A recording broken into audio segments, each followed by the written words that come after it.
Bonjour. Avant d'accueillir nos deux experts de la surélévation, et en attendant les derniers inscrits, juste un petit mot sur Keox, puisque ce rendez-vous est offert en exclusivité aux abonnés. Alors nous vous rappelons que ce portail permet d'accéder à la réglementation et aux normes indispensables aux professionnels du bâtiment, qu'il contient aussi les analyses des meilleurs experts publiées dans les 5 classeurs à mise à jour et la revue complément technique, et que tous les abonnés reçoivent 2 fois par mois une newsletter qui les tient au courant de toutes les nouveautés. Et cet abonnement permet aussi de s'inscrire pour assister en direct au rendez-vous d'aujourd'hui. 2 experts vont nous permettre de faire le tour de la question de la surélévation. Alors Dominique Sevray l'abordera d'un point de vue technique, alors que Maître Olivier Brane nous détaillera les aspects législatifs. La surélévation connaît un essor fulgurant depuis plusieurs années car elle permet de répondre à plusieurs défis actuels. Freiner l'étalement urbain, mais aussi réduire la consommation des immeubles, végétaliser la ville et produire de l'énergie avec des sources renouvelables. Les freins étaient cependant nombreux. Vous nous expliquerez que ces contraintes sont en voie d'assouplissement et vous nous expliquerez comment mener un projet de surélévation maîtrisé. Avant de vous laisser la parole, je rappelle aux participants qu'ils peuvent poser leurs questions via la boîte de dialogue sur la droite de l'écran. Alors n'hésitez pas à utiliser le bloc questions. Dominique Sevray, je vous laisse la parole et je vous laisse vous présenter. Bonjour, donc je suis arrivé personnellement assez tard dans cet environnement par le biais d'acquisition dans un immeuble qui s'est révélé être un sujet assez difficile et d'ailleurs on le verra un petit peu plus tard. Et parallèlement à ça, je me suis formé à la gestion de la copropriété. Et aujourd'hui, je continue ces missions d'audit de gestion pour l'association des responsables de copropriété et aussi, ce qui est nouveau d'ailleurs en copropriété, des missions d'AMO. Voilà un petit peu nos activités. On aura le temps de détailler la chronologie de cette irruption dans l'immobilier et c'est dans ce contexte-là que j'ai rencontré Olivier Brane, que je laisse se présenter. Merci Dominique. Oui, je m'appelle Olivier Brane, je suis donc avocat honoraire. J'ai toujours fait du droit de la copropriété depuis que je me suis inscrit au barreau il y a maintenant presque une quarantaine d'années. Maintenant, je suis honoraire, c'est-à-dire retraité, mais retraité actif, comme vous pouvez le voir cet après-midi. Et donc spécialisé en droit de la copropriété, j'ai écrit quelques ouvrages là-dessus, administrateur et secrétaire général de Planète Surélévation, donc je m'occupe de l'aspect juridique. À Dominique maintenant pour commencer ce webinaire. Alors on va déjà rentrer dans le sujet par le résultat. Voici un melting pot là de différents exemples tout à fait pris au hasard et dans différents sites sur l'impact des surélévations dans la ville. Paris en particulier, ça va quand même être notre sujet. Les motivations, les enjeux qui sont exprimés ici, évidemment, on s'en est aperçu très tôt, on verra comment dans la chronologie, mais l'objectif, c'est pas une fin en soi, c'est de trouver un moyen de financer la rénovation des bâtiments, qui est un sujet à part entière et que la surélévation permet. Et cet environnement-là, évidemment, est beaucoup plus large parce que ça permet aussi d'amener les bâtiments vers de réaliser la transition énergétique. À ces remarques-là, moi j'en rajouterai une qui a pris du sens récemment, c'est la densification de la ville, parce que dans les motivations, la densification de la ville est aussi un vrai sujet.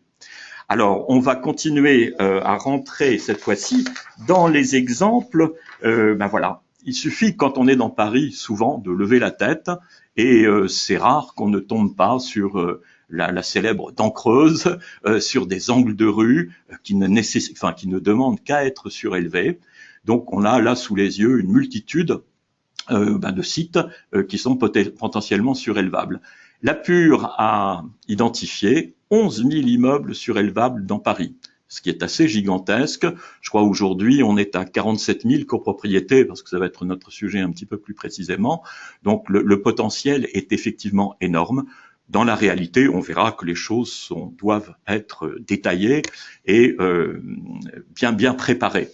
Le deuxième point concernant la PUR, qui est tout récent, ce matin, j'avais un lien vers une communication de la PUR qui annonçait, grâce à la surélévation, un potentiel de 40 000 logements. Donc ce sujet-là va concourir aussi, non seulement à la rénovation, requalification, mais bien sûr à la création de logements dans Paris.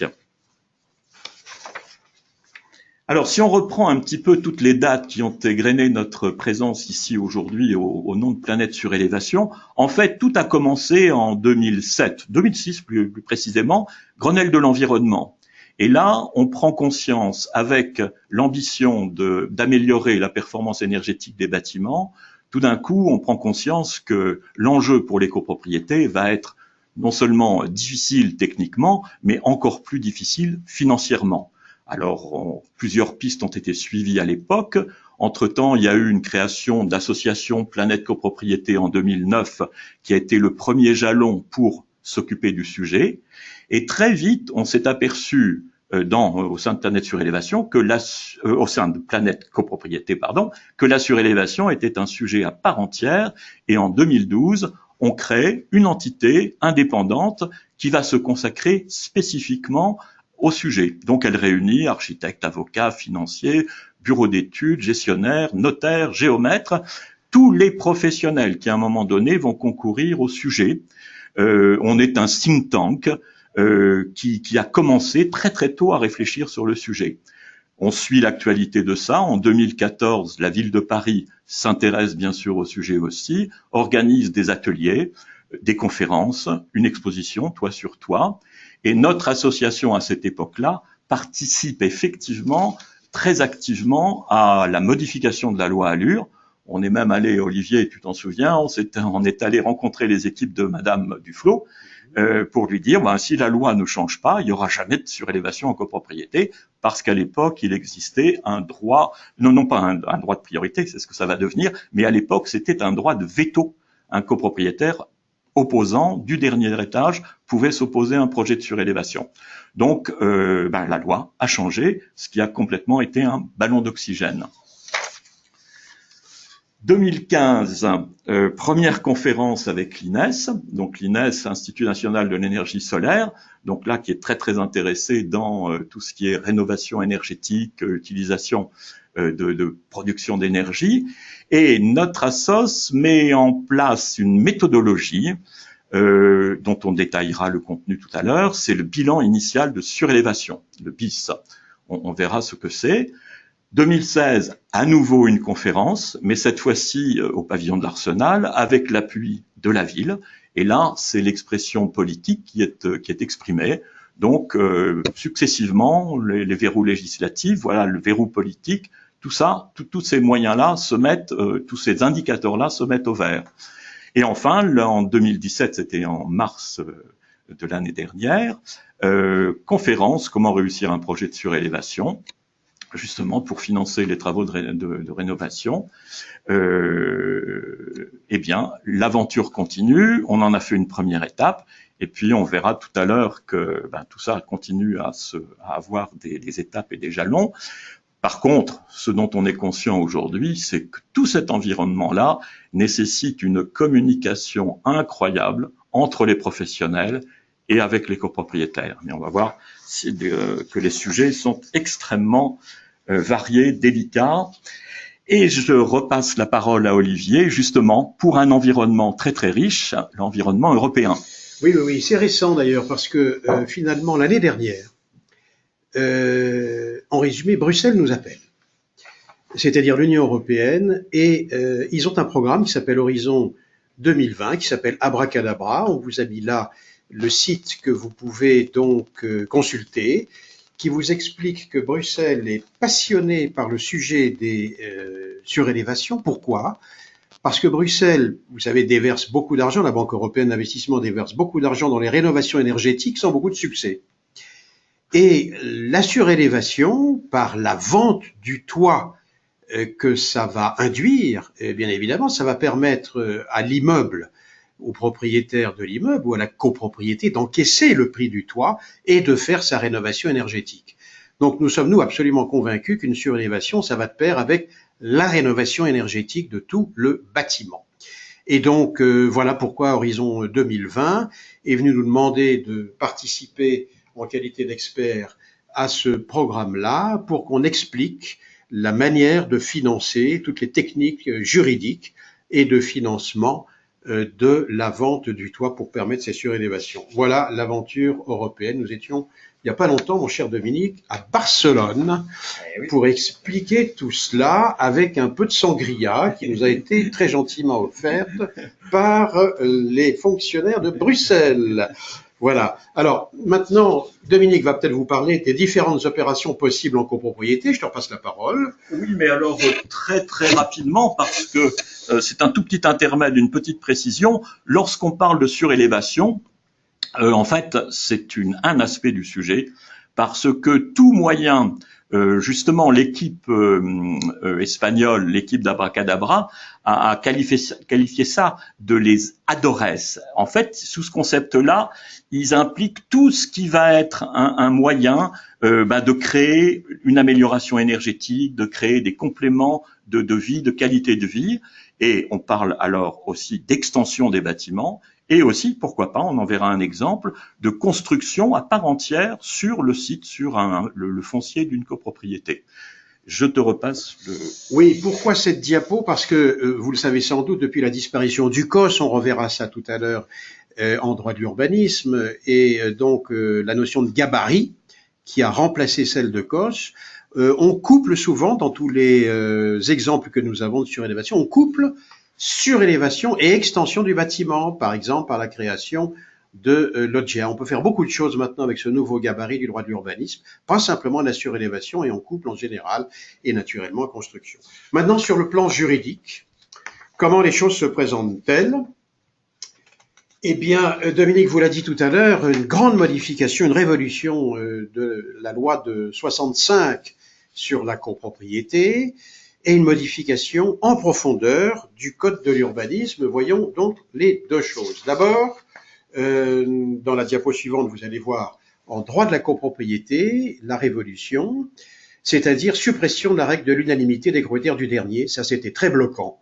C'est pour ça que ça décollait pas. Maintenant, le marché a complètement décollé depuis la loi Allure qui a supprimé l'obligation de demander en copropriété à l'unanimité des propriétaires du dernier de se prononcer, de dire oui. Maintenant terminé, c'est remplacé par un droit de priorité simplement des gens du dernier qui peuvent exercer eux-mêmes la surélévation. Ils ont un droit de priorité, le notaire qui va donc intervenir pour faire les actes notariés de vente va d'abord proposer en priorité aux copropriétaires du dernier s'ils veulent ou non exercer ce droit de priorité. Et nous le voyons, nous, dans les exemples que nous avons, de temps en temps, les copropriétaires du dernier disent au notaire, oui, on exerce ce droit de préemption et on va le faire nous-mêmes, donc il constitue une SCI.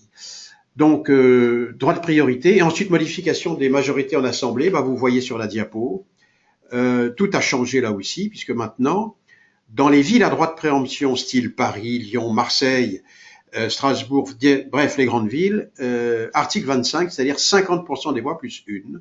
Dans les autres villes qui n'ont pas voté le droit de préemption, c'est article 26 de la loi de 65.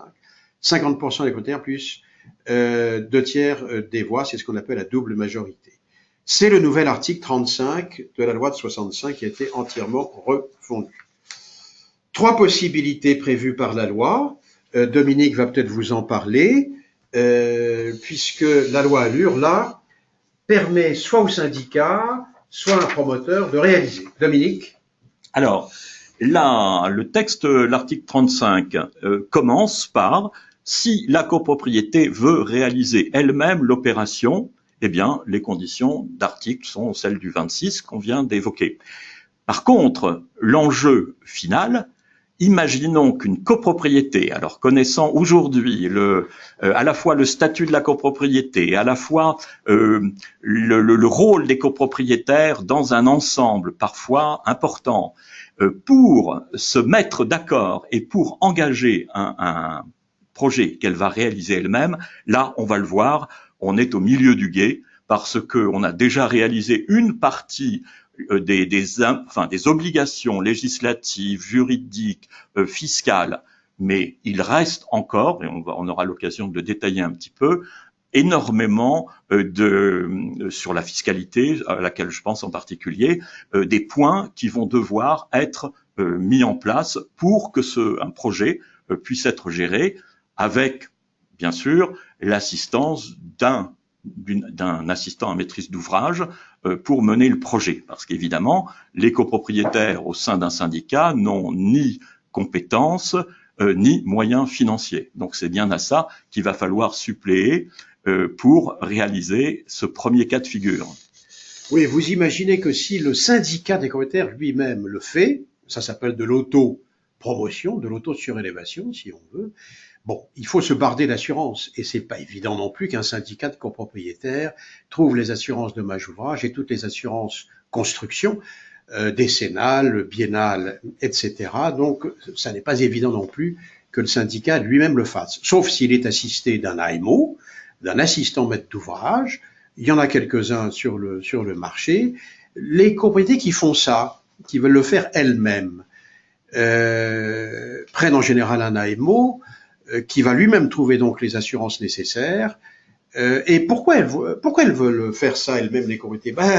C'est pour éviter de payer la marge du promoteur, qui est, Dominique, quoi, de 15%, 20%, dans le meilleur des cas. Donc, de tas de copropriétés, les conseils syndicaux nous disent, mais pourquoi est-ce qu'on vendrait le toit à un promoteur? Essayons d'économiser la marge et faisons-le nous-mêmes, parce qu'évidemment, un AMO, c'est moins cher qu'un promoteur. On est d'accord, Dominique? On est tout à fait d'accord, et on découvre effectivement ces cas de figure qui deviennent extrêmement nombreux et très nuancés. On aura l'occasion de repréciser ça. Le deuxième point, alors là, pour beaucoup plus facile, c'est la décision prise de vendre son droit à construire. Et généralement, cette filière-là est faite à l'égard d'un promoteur.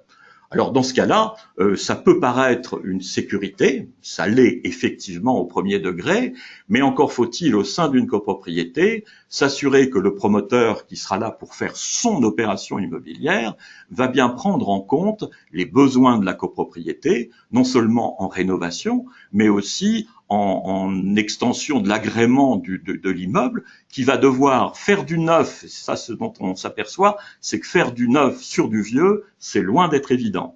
Donc, il y a énormément d'attention à apporter, et on commence à rencontrer des cas de figure de copropriétés qui nous disent, nous, on est pratiquement sûr de le faire avec un promoteur par souci de sécurité, mais dans ce cas de figure, on a aussi besoin d'un accompagnement AMO pour avoir une vision globale du projet.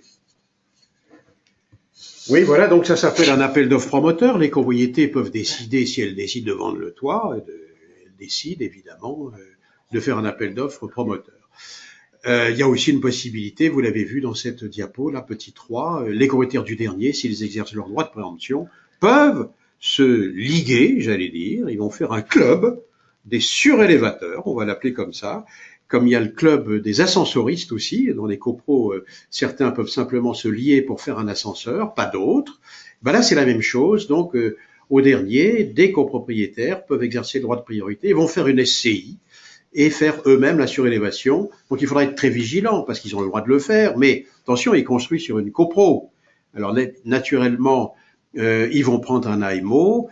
La copropriété sera en général elle-même assistée de son propre architecte, parce qu'il faut surveiller ce qui se passe en bas, surtout si on fait la rénovation du bas. Puisque vous êtes assujetti à la RT 2012 en haut, vous allez faire presque du BBC en haut. Si vous faites une rénovation énergétique en bas, Dominique, on va essayer d'aller faire du BBC rénovation en bas. Pas facile, mais on va essayer. En tout cas, on fait la réno. Donc c'est au travers de tous ces exemples-là qu'on voit que le sujet est riche, parce qu'il offre à chaque copropriété une multitude de solutions pour lesquelles on continue à œuvrer, parce qu'on va rentrer un petit peu dans le détail un petit peu plus tard. Et on continue quand même sur les aspects de droit, parce qu'on a beau communiquer avec les copropriétaires, c'est pas simple. Non, alors évidemment, il y a le fait des travaux.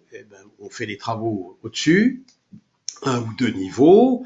Même si nos amis espagnols qu'on a vus à Barcelone ont des idées absolument originales qu'on a vu réaliser avec des poses de containers sur des toits qui sont assez efficaces. Donc ça va réduire les travaux, mais évidemment que vous allez créer du préjudice. Il faut indemniser les propriétaires. Ça, c'est du droit commun. Ça se fait partout dès qu'il y a des travaux, que ce soit chez les voisins ou dans l'immeuble. Il va peut-être falloir indemniser. Donc dans les discussions financières, vient naturellement ce fait du préjudice, peut-être d'ailleurs la possibilité de reloger ailleurs le temps des travaux s'ils sont très importants à l'hôtel par exemple, tout ça se comptabilise dans le bilan de surélévation dont on va parler tout à l'heure. Et puis, il y a les troubles excessifs du voisinage, c'est-à-dire en face, la dame qui a l'habitude de prendre le soleil en maillot de bain et qui va tout d'un coup voir 2 niveaux monter devant son balcon. Qu'est-ce qu'elle fait? Elle peut demander des dommages-intérêts. Il n'y a pas que d'ailleurs la jeune femme en bikini, il peut y avoir aussi naturellement des gens qui ont tout d'un coup l'élévation d'une construction devant leur propre appartement.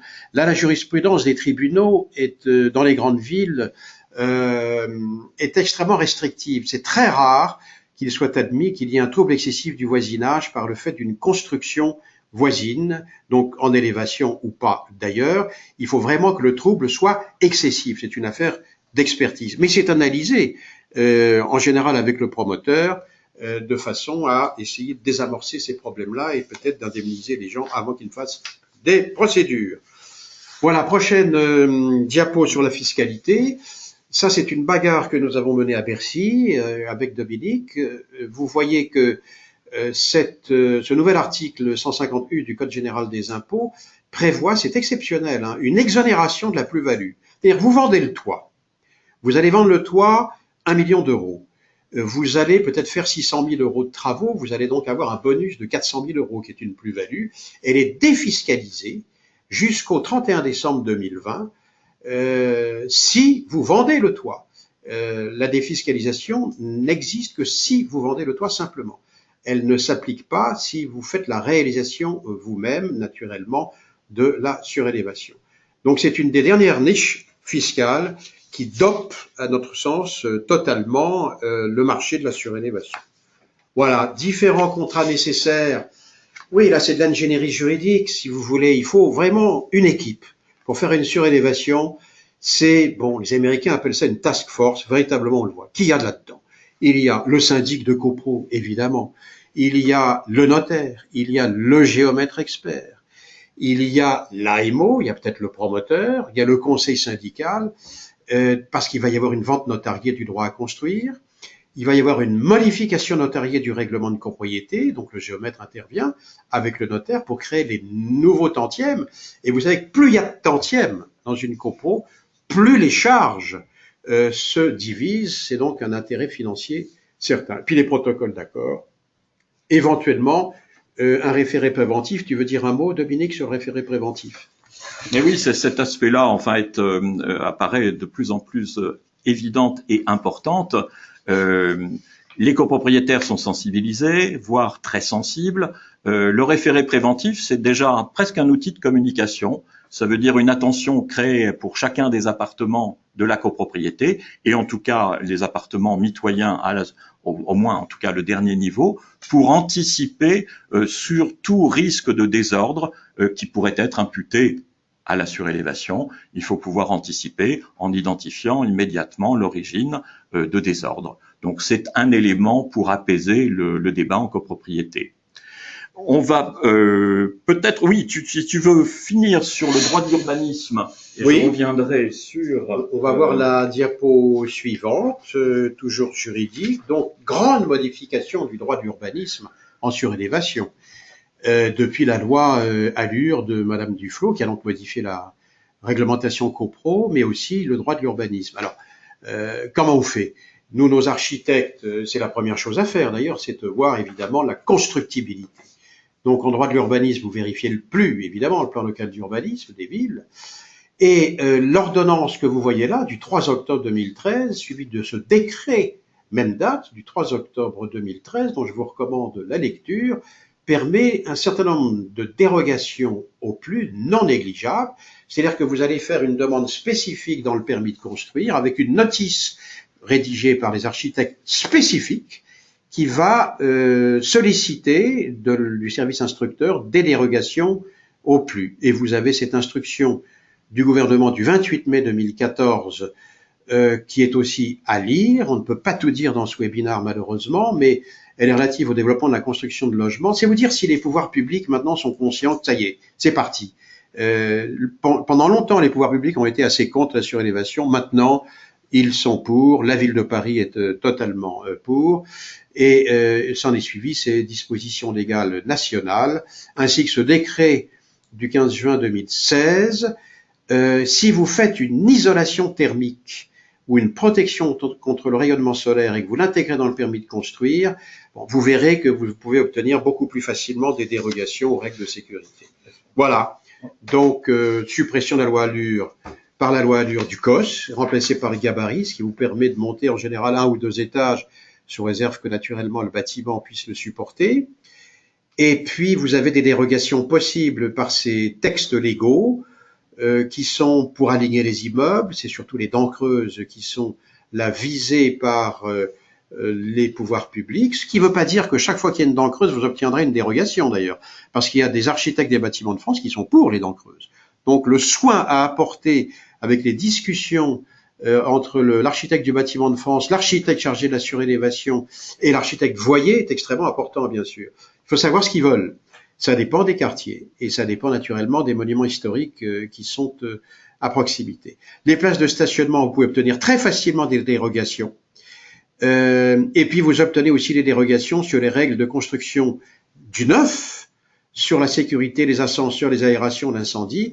Là aussi, une notice technique que vous allez faire rédiger par vos architectes préférés permettront d'obtenir facilement des dérogations. Et on insiste sur cette intégration harmonieuse du projet. 2 mots là-dessus, sous réserve de ce que peut en dire Dominique, parce qu'on a l'expérience de ça avec les architectes des bâtiments de France qu'on voit. Attention, on peut vous refuser un bâtiment sous prétexte que vous ne faites pas de l'haussmannien sur de l'haussmannien, par exemple. Puisque vous avez des ABF qui sont pour l'haussmannien, d'autres qui disent, ah ben non, comme à Genève, par exemple, qui est un très bel exemple, parce que le centre de Genève, maintenant, se surélève, et ils font des choses assez spectaculaires avec un geste architectural, avec des baies vitrées qui peuvent être aussi l'intégration harmonieuse du projet. Donc là, il faut présenter plusieurs projets à l'architecte voyer, à l'architecte des bâtiments de France. D'accord, Dominique? D'autant plus qu'on a pu qualifier ce geste-là d'un nouvel art de bâtir. Exact. La surélévation est à part entière ce nouvel art de bâtir. Mais pour réaliser tout ça, eh bien, il faut passer à la moulinette, à la fois, oui, de l'économie essentiellement. Alors l'argent, et c'est Dominique qui va vous en parler.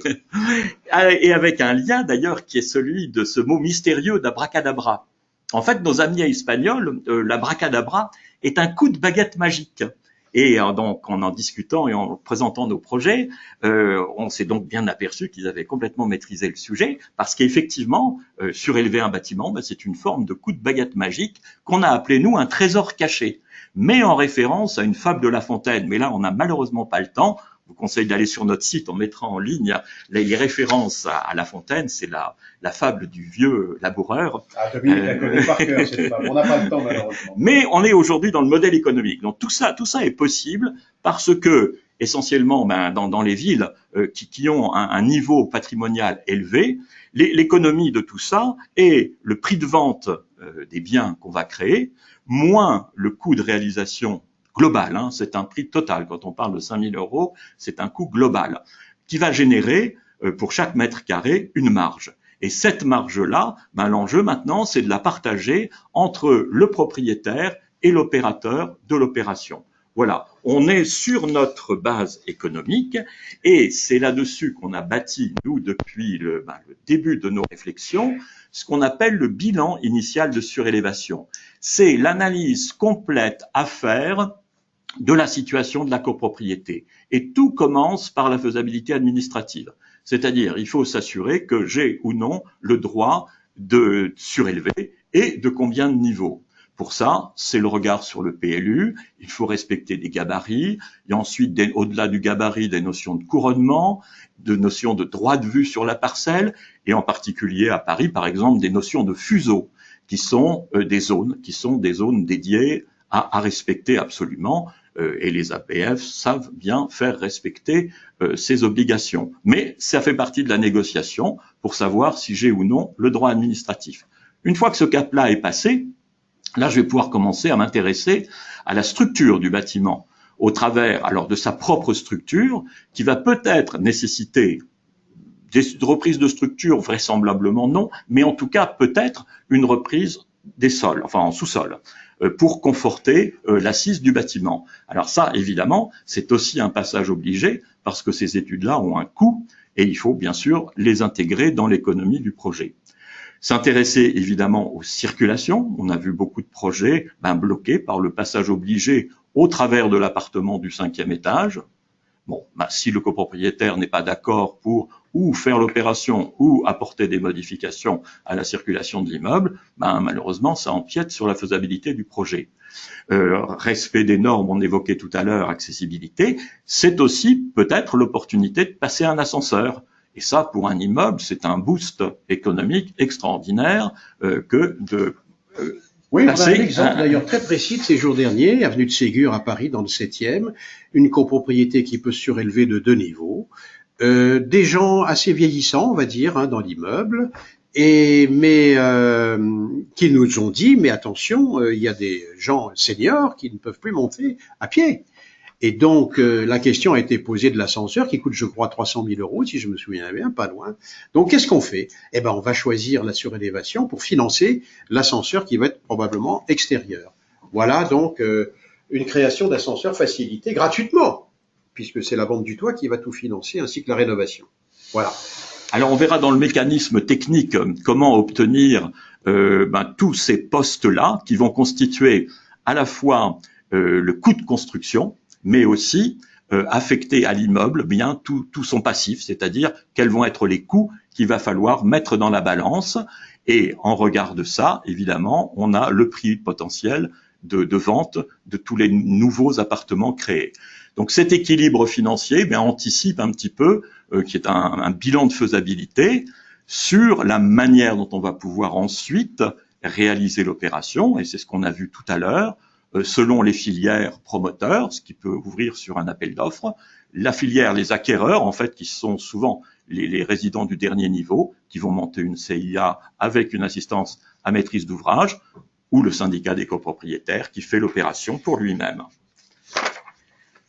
Voilà une synthèse de ces trois situations. Soit le projet est géré par un promoteur, et on voit la décomposition du coût de l'opération entre un prix de vente, un coût de travaux, là qui est estimé à 4 000 euros, alors qu'on a évoqué 5 000 euros tout à l'heure. Ça, évidemment, ce sont des grandes enveloppes budgétaires. Chaque cas sera un cas spécifique dans lequel il faudra rentrer. Et la marge du promoteur, évoquée entre 10 et 15% tout à l'heure, là, qui est modérément exprimé à 10%, et dans une opération comme ça, le droit à bâtir pour la copropriété va être d'1 million d'euros.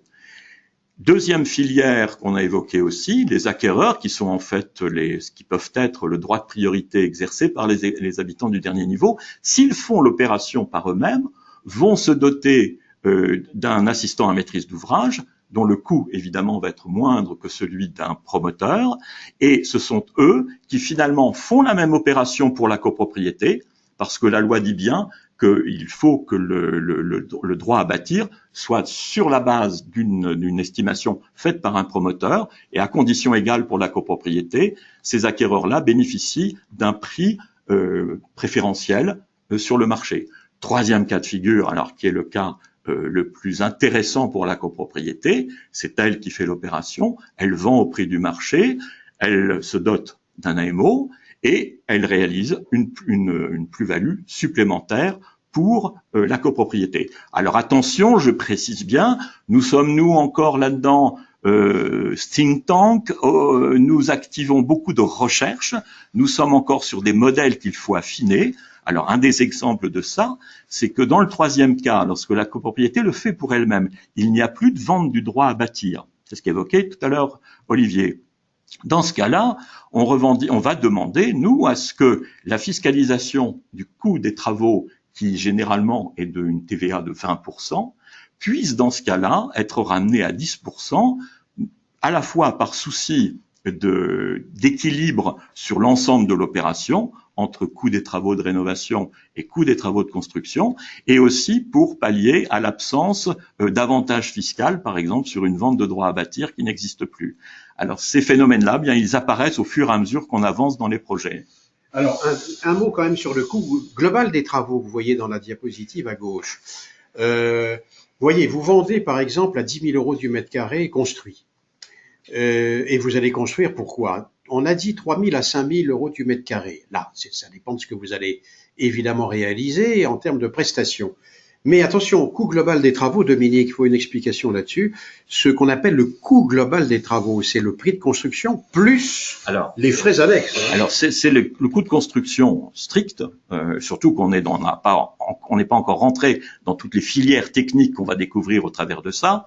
Mais ça, c'est un coût qui inclut toutes les prestations d'architecte, toutes les prestations du bureau de contrôle, de bureau d'études, le coût du notaire, le coût du géomètre. Voilà, c'est tous les coûts hors marge de l'opérateur.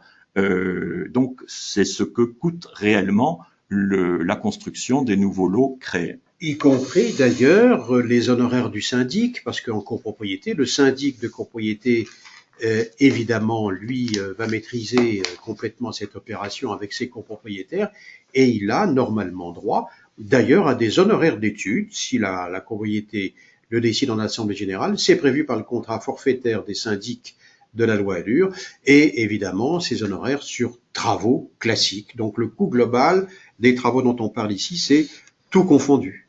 Absolument.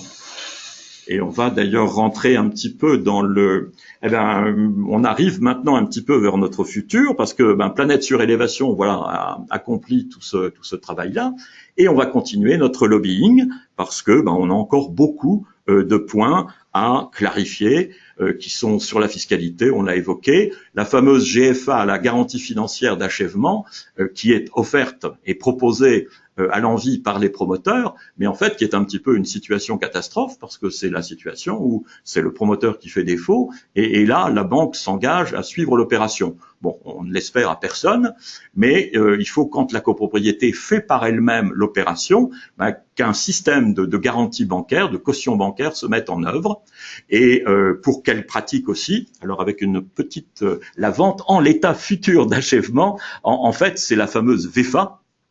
C'est le moyen pour une entité de vendre dans l'état futur d'achèvement, comme son nom l'indique, des biens qui vont être créés. Mais pour qu'une copropriété fasse ça, il y a encore quelques étapes juridiques à affiner et à faire passer. Donc, Planète Surélévation va s'activer à mettre sur pied toutes les conditions de la réalisation de l'AMO de surélévation. On a évoqué le BIS qu'on retrouve ici, avec un préalable, et qui est un préalable extrêmement efficace aujourd'hui, qui est le diagnostic technique global.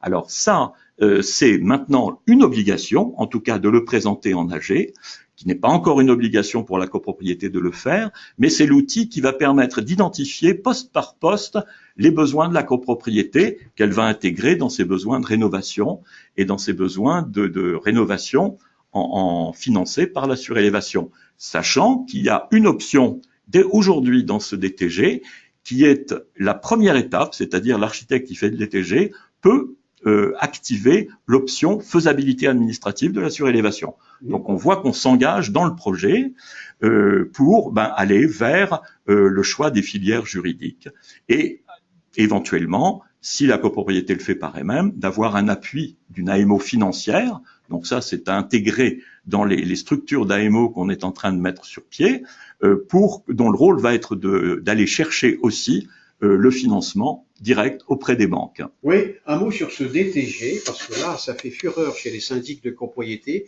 chez les architectes et dans les bureaux d'études aussi. C'est nouveau, enfin, ça a été institué par la loi Allure. Il faut que les syndics le proposent obligatoirement aux assemblées générales de copropriété. Elles sont libres de le faire ou de ne pas le faire. Mais ce qui est intéressant, c'est que ce fameux DTG, diagnostic technique global, tel qu'il est actuellement préconisé par l'ADEME, dans un cahier des charges rédigé par l'ADEME, il y a, comme vous le disiez Dominique, une option de surélévation, c'est-à-dire étude de surélévation à faire pour examiner le potentiel dans tout ce diagnostic technique de l'immeuble. Forcément, si vous voulez maintenant, les syndics systématiquement regardent, quand ils ont d'importants travaux à réaliser, s'il y a un potentiel de surélévation, puisque comme le disait Dominique, c'est le trésor caché. C'est l'autofinancement par excellence qui permet la rénovation. Donc, ce serait dommage qu'une copropriété qui a ce potentiel-là, ne l'exerce pas. Bon, et on est évidemment très très conscient de la difficulté, mais c'est un beau combat à engager pour chaque copro qui aura envie de s'engager dans ce combat-là. On va voir quelques exemples maintenant. Voilà, par exemple, il se trouve que c'est l'immeuble que je gère à Boulogne. C'est un immeuble dans lequel vous avez une grande surface de terrasse libre qui pourrait être agréablement occupée par 200 mètres carrés pour l'immeuble fait 125 lots, avec, vous voyez, les conditions économiques qui commencent à apparaître au travers d'un prix de vente, d'un droit à bâtir et du coût de l'opération. Aujourd'hui, ce projet-là est pour l'instant encore dans les starting blocks parce que, c'est ce qu'on a évoqué tout à l'heure, sur les préjudices créés, cet immeuble a de grandes terrasses à l'avant-dernier niveau. Donc évidemment, les copropriétaires concernés voient d'un très très très mauvais œil, malgré les propositions de dédommagement faites, le fait de perdre leur privilège sur cette terrasse-là. Sachant que techniquement, on peut tout à fait créer des étages avec des brises-vues qui évitent la vue directe. Enfin, il y a énormément de solutions à trouver pour trouver un équilibre. Simplement, on est sur une petite surface et l'enjeu financier n'est peut-être pas suffisant pour tous les autres copropriétaires. En tout cas, c'est un premier exemple traité. Deux exemples là qui ont magnifiquement réussi, et il y a eu beaucoup d'exemples en station de montagne, bizarrement, et avec une motivation un tout petit peu différente, c'est que les villes sont très très intéressées à voir un immeuble à toit plat obtenir un look de chalet. Donc c'est le cas de l'immeuble là, le Roc Merlet, qui a construit son dernier niveau sous une toiture à pente. Ce projet-là a été accompagné par la ville et réalisé par un promoteur. Et à droite, rue de l'Église, dans le 15e. Alors ça, c'est une des premières opérations, faites d'ailleurs juste au moment du changement de la loi Allure, par un des deux copropriétaires du dernier niveau, qui ont surélevé de 2 niveaux pour eux-mêmes, qui ont indemnisé leurs voisins, le copropriétaire sur le niveau, et qui ont mené à bien par eux-mêmes cette opération-là. Ce sont les premiers exemples réalisés en copropriété. Et un autre cas, alors assez exemplaire, mais ce cas-là est un petit peu particulier. Cette copropriété pour laquelle on a fait un bilan initial de surélévation, qui s'est révélé être négatif. Ils avaient royalement 1 mètre entre leur toit et le gabarit. Donc, impossibilité de surélever. Eh bien, cette copropriété-là est en train de pousser le bouchon jusqu'au bout, puisque elle a confié effectivement à un promoteur de construire cette fois-ci une extension sur son terrain.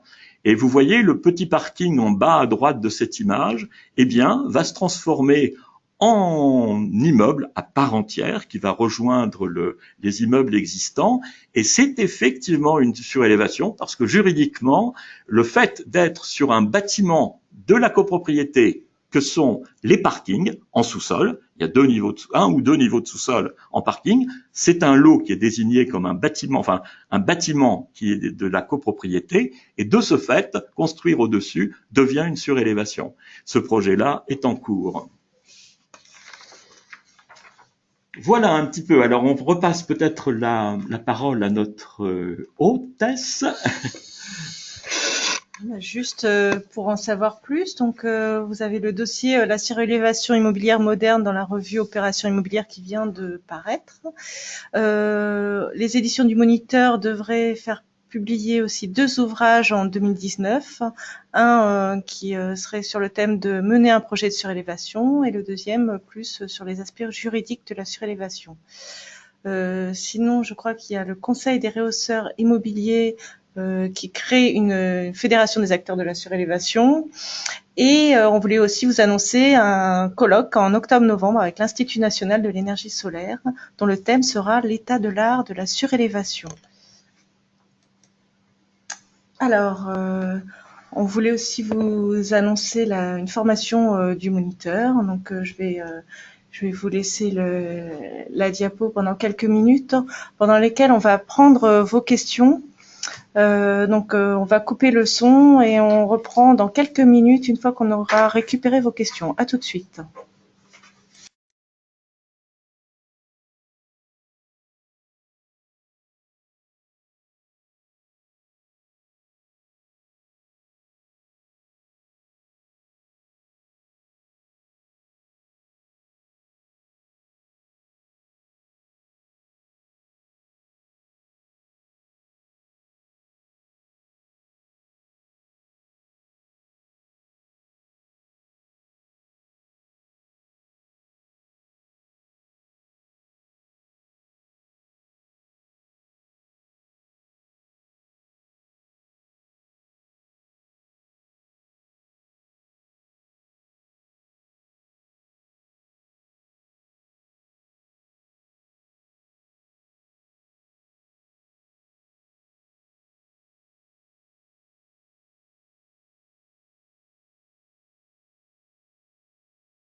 Donc nous passons donc aux questions. Alors nous allons essayer de répondre à toutes vos questions.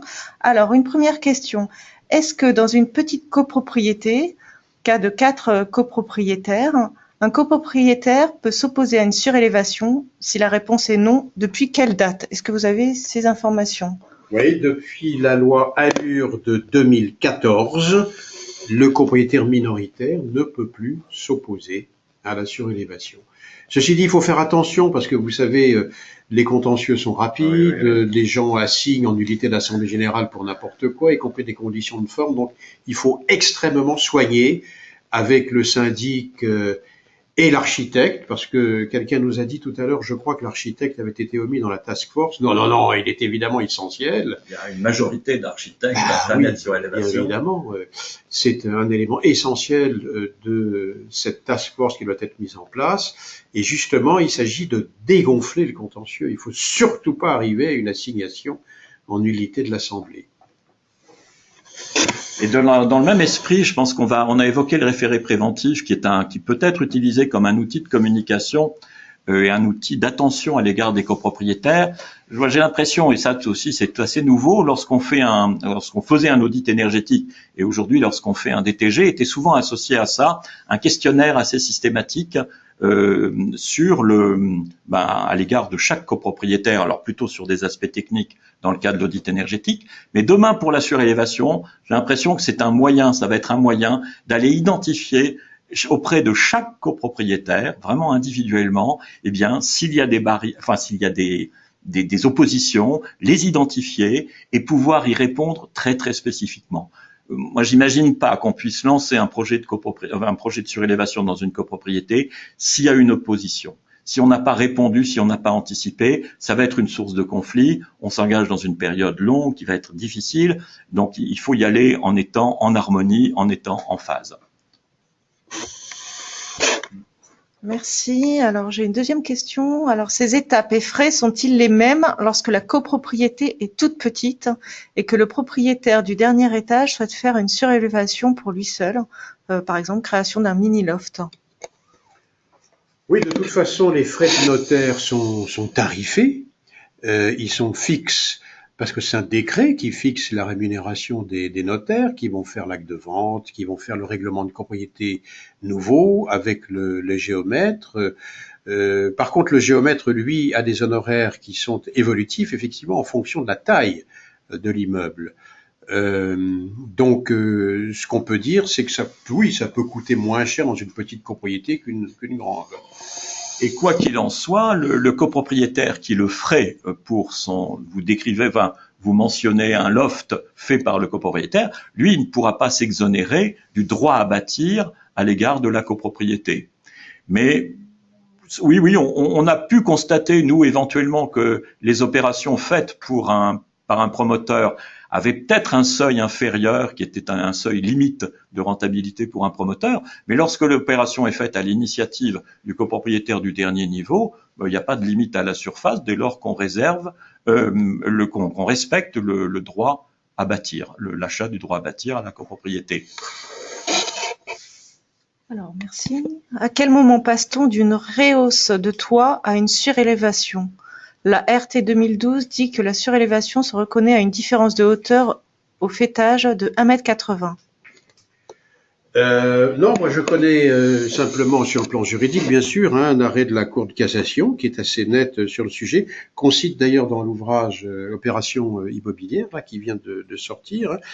Et je vous cite l'arrêt de cassation. Si on ne dépasse pas le faîtage de l'immeuble, c'est le droit classique de la Cour qui s'applique et non pas le droit de surélévation, l'article 35 nouveau, car il n'y a pas exhaussement de la panne faîtière centrale.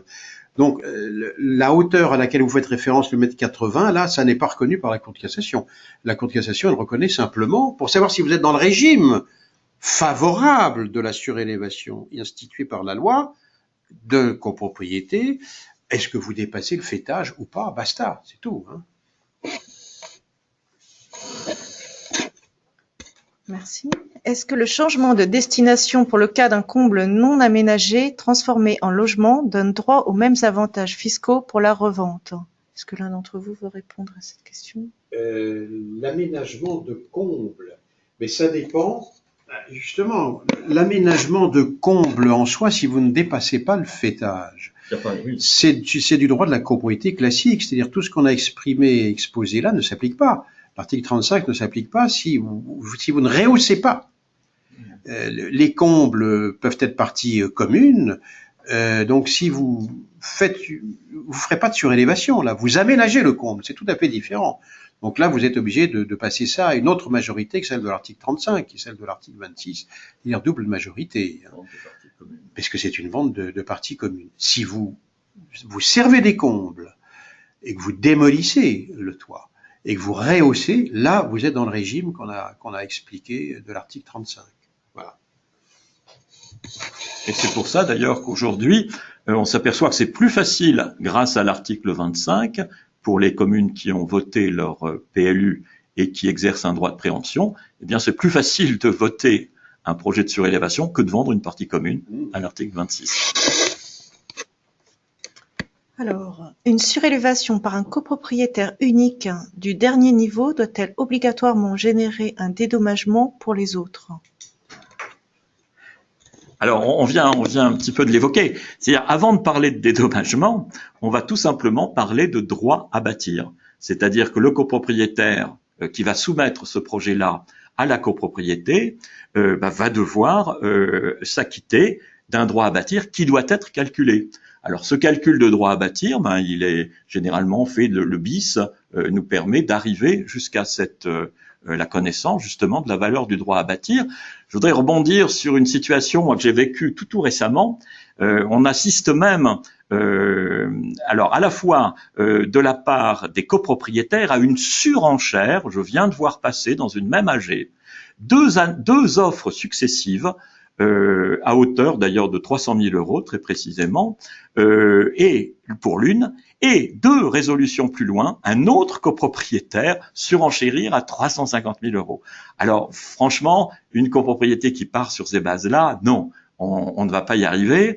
Par contre, une copropriétaire subtile autour de ça a d'ailleurs fait le calcul de la valorisation du droit à bâtir et il s'est révélé qu'elle était d'environ 600 000 euros. Donc l'idée est assez vite apparue de réunir ces copropriétaires-là pour leur permettre de faire l'opération et dans des conditions justes pour la copropriété. Oui, cette question de la valeur du toit, parce que c'est ça dont il s'agit, combien vaut le toit ? Combien vaut le droit à bâtir? C'est une question primordiale. Donc, nous, comment on calcule? On fait un bilan promoteur à l'envers. On repart du coût de construction, du coût de revente, et on retire tous les frais.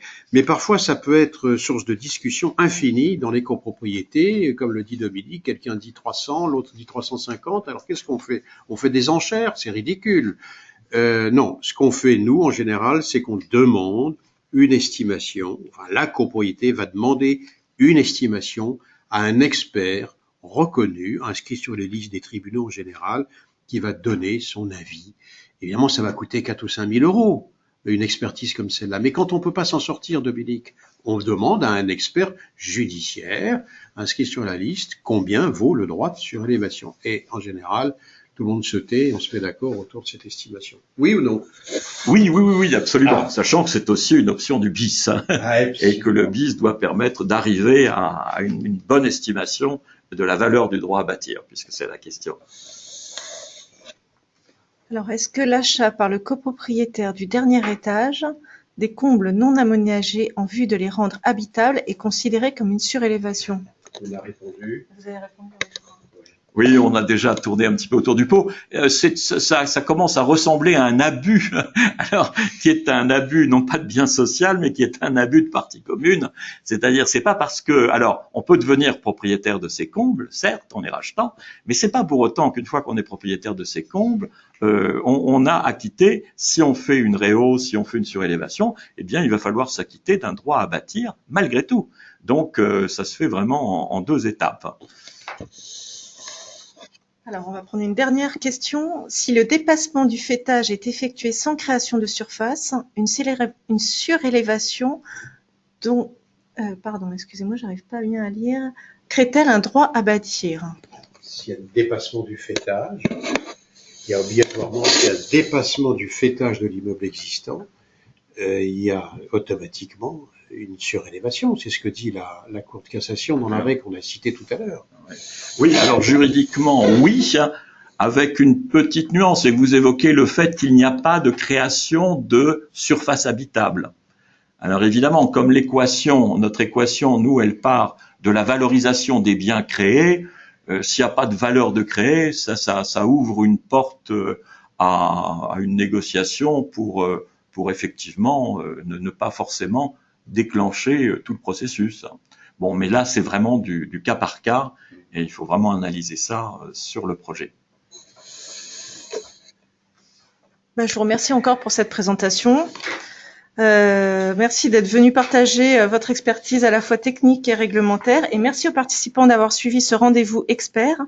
Le prochain rendez-vous se déroulera le 25 mai à 11 h et c'est un spécialiste de l'éclairage extérieur, Roger Couillet, qui fera le point sur les nouveautés réglementaires et techniques en matière d'éclairage extérieur. Et n'hésitez pas à consulter nos vidéos sur la chaîne YouTube La Révolution Keox. À très bientôt.